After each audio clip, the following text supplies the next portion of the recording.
اعوذ باللہ من الشیطان الرجیم بسم اللہ الرحمن الرحیم وبہ نستعین وہو خیر الناصر ومعین۔ آج کا درس اس چیز کے بارے میں بیان ہوگا جو مجنب کے لیے مکروہ ہے۔ مکروہ کا مطلب یہ ہے کہ بہتر یہ ہے کہ انسان اس کام کو نہ کرے، یعنی اگر کوئی انسان کسی کام کو کرنا چاہتا ہے تو اس کے کرنے سے بہتر یہ ہے کہ اس کام کو نہ کیا جائے۔ مسئلہ نمبر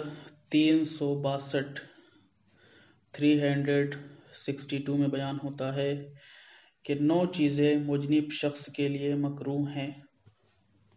نمبر 1 اور 2، کھانا پینا۔ انسان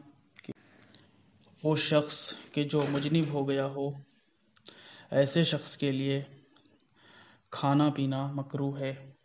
لیکن اگر ہاتھ منہ دھو لے اور کلی کر لے تو مکروہ نہیں ہے، اور اگر صرف ہاتھ دھو لے تو بھی کراہت کم ہو جائے گی۔ مثال کے طور پر اگر کوئی شخص مجنب ہو گیا ہو کسی بھی طریقے سے، چاہے وہ سونے میں احتلام ہو گیا ہو یا اس نے کسی ایسے کام کے ذریعے سے منی خارج کی ہو کہ جس کے ذریعے سے انسان کا بدن سست ہو گیا ہو، تو ایسے شخص کے لیے مکروہ ہے کہ وہ مجنب ہونے کے بعد کوئی چیز کھائے یا پیے۔ لیکن اگر وہ ہاتھ دھو لیتا ہے، چہرہ دھو لیتا ہے یا وضو کر لیتا ہے، اس کے بعد اس شخص کے لیے کھانا مکروہ نہیں ہے یا پینا مکروہ نہیں ہے۔ نمبر 3، قرآن مجید کی 7 سے زیادہ ایسی آیات پڑھنا جن میں سجدہ واجب نہ ہو۔ مثال کے طور پر اگر کوئی شخص مجنب ہو جائے تو اس کے لیے بہتر یہ ہے کہ وہ قرآن مجید کی 7 آیتوں سے زیادہ نہ پڑھے، وہ بھی 7 آیتیں ایسی کہ جس میں واجب سجدہ نہ ہو۔ مثال کے طور پر کوئی شخص سویا اور صبح احتلام ہو گیا اور اس کی آنکھ اس وقت کھلی کہ جب سورج نکل چکا تھا، اور وہ بہت متقی اور پرہیزگار شخص تھا اور وہ ڈیلی قرآن مجید کی تلاوت کرتا تھا، سورہ رحمان کی صبح اٹھ کر تلاوت کرتا تھا۔ تو ایسا شخص اگر سورہ رحمان کی تلاوت کرنا چاہتا ہے تو سورہ رحمان کی تلاوت تو کر سکتا ہے، لیکن بہتر یہ ہے کہ وہ 7 آیتوں سے زیادہ نہ پڑھے۔ نمبر 4، اپنے بدن کا کوئی حصہ قرآن مجید کی جلد،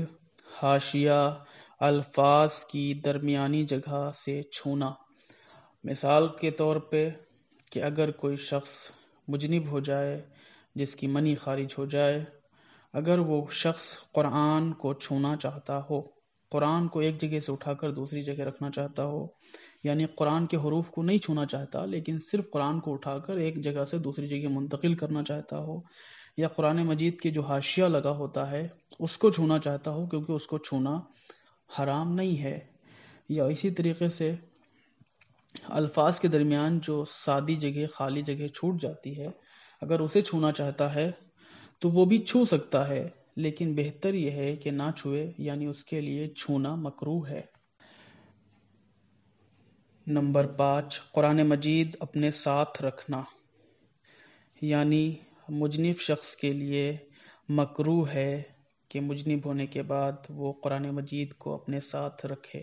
بہتر یہ ہے کہ جب تک وہ شخص غسل نہ کر لے قرآن مجید کو اپنے ساتھ نہ رکھے۔ نمبر 6، سونا۔ اگر مجنب شخص سو رہا تھا اور رات میں وہ مجنب ہو جائے، اور عموماً جب شخص مجنب ہوتا ہے، احتلام ہوتا ہے، تو اس کی آنکھ کھل جاتی ہے، اگر وہ شخص دوبارہ سونا چاہتا ہے تو بہتر یہ ہے کہ وہ وضو کر کے سوئے، لیکن اگر وہ دوبارہ بغیر وضو کر کے سو جائے، بغیر وضو کیے سو جائے تو اس کے لیے ایسا سونا مکروہ ہے۔ لیکن اگر کسی کے پاس پانی موجود نہ ہو اور وہ سونا بھی چاہتا ہو اور مکروہ کام کو انجام نہ دینا چاہتا ہو، تو بہتر یہ ہے کہ وہ تیمم کر کے سو جائے، اور اگر وہ تیمم کر کے سو جاتا ہے تو اس کے لیے سونا مکروہ نہیں ہے۔ نمبر 7، مہندی یا اس سے ملتی جلتی چیز سے خضاب کرنا۔ مثال کے طور پر اگر کوئی شخص مجنب ہو اور وہ چاہتا ہے کہ سر میں مہندی لگائے، یا آج کل کے زمانے میں طرح طرح کے کلر جو آ گئے ہیں اس کے ذریعے سے خضاب کرے، تو ایسے شخص پر مہندی لگانا یا خضاب کرنا مکروہ ہے۔ اگر انسان غسل کر لے اس کے بعد مہندی لگانا یا مہندی کے طور پر کوئی ایسی چیز لگانا، مثال کے طور پر کلر وغیرہ لگانا، وہ مکروہ نہیں ہے۔ نمبر 8، بدن پر تیل ملنا، یعنی مجنب شخص پر یہ بھی مکروہ ہے کہ وہ مجنب ہونے کے بعد اپنے بدن کی مالش کرے۔ اگر کوئی شخص اپنے بدن کی مالش کرنا چاہتا ہے تو بہتر یہ ہے کہ پہلے غسل کرے، اس کے بعد تیل کی مالش کرے یا تیل ملے۔ ایسا کرنا، یہ تمام چیزیں جو بیان کی گئی ہیں حرام نہیں ہے، لیکن بہتر یہ ہے کہ اس سے اجتناب کیا جائے۔ نمبر 9، احتلام یعنی سوتے میں منی خارج ہونے کے بعد جماع کرنا، یہ بھی انسان کے لیے مکروہ ہے۔ یعنی ایک شادی شدہ شخص اگر سوتے میں اس کو احتلام ہو جائے، اس کے بعد وہ جماع کرنا چاہتا ہے تو بہتر یہ ہے کہ وہ غسل سے پہلے جماع نہ کرے۔ اگر وہ جماع کرتا ہے تو اس کے لیے جماع کرنا حرام نہیں ہے، لیکن مکروہ ہے، بہتر ہے کہ وہ بغیر غسل کیے جماع نہ کرے۔ اس کے بعد یہاں سے ایک نئی بحث شروع ہوتی ہے کہ غسل جنابت کسے کہتے ہیں۔ غسل جنابت یعنی واجب نماز پڑھنے کے لیے اور ایسی دوسری عبادات کے لیے واجب ہوتا ہے، لیکن نماز میت، سجدہ سہو، سجدہ شکر، قرآن مجید کے واجب سجدوں کے لیے غسل جنابت ضروری نہیں ہے۔ مثال کے طور پر اگر کوئی شخص واجب نمازیں پڑھنا چاہتا ہو، یعنی نماز پنجگانہ، نماز آیات وغیرہ پڑھنا چاہتا ہو، تو ضروری یہ ہے کہ وہ پہلے غسل کرے اور اس کے بعد نماز کو ادا کرے۔ اگر کوئی شخص مجنب ہونے کے بعد بغیر غسل کیے ہوئے کسی نماز کو پڑھ لے تو اس کی نماز باطل ہے، اس کی نماز صحیح نہیں ہوگی۔ مسئلہ نمبر 364، یہ ضروری نہیں ہے کہ غسل کے وقت نیت کرے، یعنی زبان سے کلمے کو جاری کرے کہ غسل کر رہا ہے قربتاً اللہ، بلکہ دل میں یہ نیت کرے کہ وہ اللہ تعالیٰ کی رضا کے لیے غسل کر رہا ہے تو یہ کافی ہوگا۔ یعنی اگر کوئی شخص غسل کرنا چاہتا ہے، غسل جنابت کرنا چاہتا ہے، تو اس کے لیے ضروری نہیں ہے کہ زبان سے ان کلمات کو جاری کرے، بلکہ اگر وہ دل میں ارادہ کر لے کہ وہ اللہ تعالیٰ کی رضا کے لیے غسل جنابت کر رہا ہے، اپنی عبادات کے لیے غسل کر رہا ہے، تو یہ نیت کرنا ہی اس کے لیے کافی ہوگا۔ غسل جنابت 2 طریقے سے انجام دیا جاتا ہے، غسل ترتیبی اور غسل التماسی۔ انشاءاللہ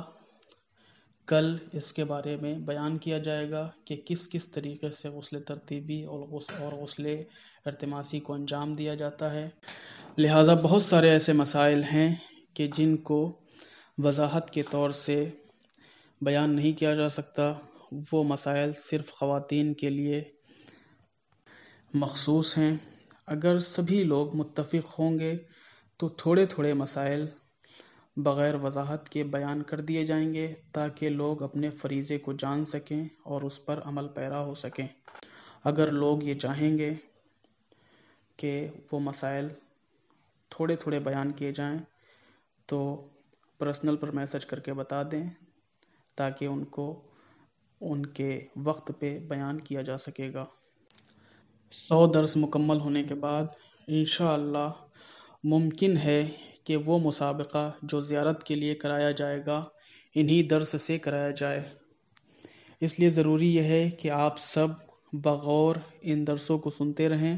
اور اپنے رشتہ داروں، اپنے اعزا و اقربا، اپنے جاننے والوں کو اس درس کے بارے میں بتائیں۔ جب 100 درس مکمل ہو جائیں گے تو انشاءاللہ ایک عظیم مسابقہ رکھا جائے گا اور اس میں اچھے نمبر لانے والے کسی ایک فرد کو قرعے کے ذریعے سے اس کا انعام نکالا جائے گا اور اس کو زیارت پہ بلایا جائے گا انشاءاللہ۔ ایران میں مشہد اور قم، اور عراق میں نجف اور کربلا، اور جتنے بھی ایران میں مقامات ہیں، عراق میں مقامات ہیں، تمام زیارتیں اس کو کرائی جائیں گی۔ اور آپ سب سے یہی دعا ہے کہ آپ سب اپنے جاننے والوں کو